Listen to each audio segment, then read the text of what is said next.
ए channel का subscribe करवा के लिए लाल बटन का दबाओ और घंटी पर क्लिक करके मैथिली गीतक आनंद उठाओ।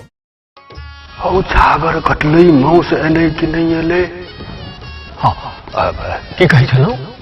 हाँ हाँ सिंदूरदानक बात। बरियाती सब तो विवाह दान में पिकनिक मनबै ल अबै छथि, मुदा 6 गो प्राणी के लिए ई क्षण बड़ा महत्वपूर्ण, बड़ा भावनापरक। कन्या सोचे छथि कि हे परमात्मा, आय हमर सौथ में जे सिंदूर देता से कि जीवन पर्यंत हमर मान सम्मानक रक्षा क सकता। कन्या के माय आ कन्या के बाप बेचारे हे राम हमरा बेटी हमरा बच्चा के रक्षा करबे। सिंदूरदान के सुन जाओ।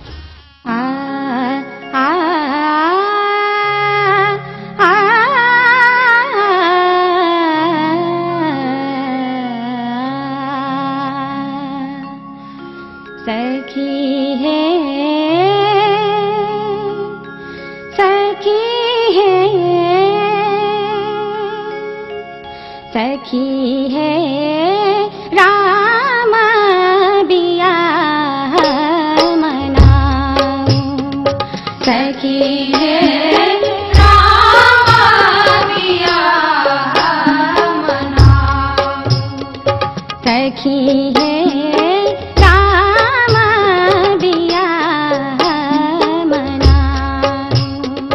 सखी है राम बिया मनाऊं।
मंगलमय दिन आजु है पाहुन छठी आयल।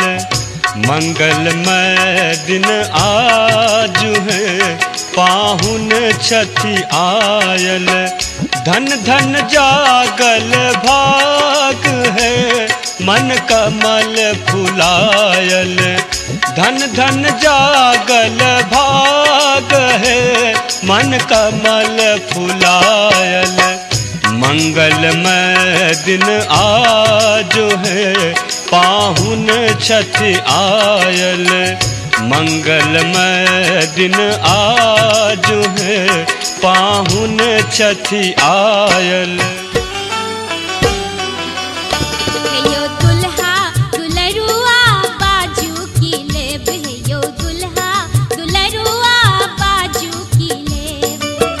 बाजू की लेब है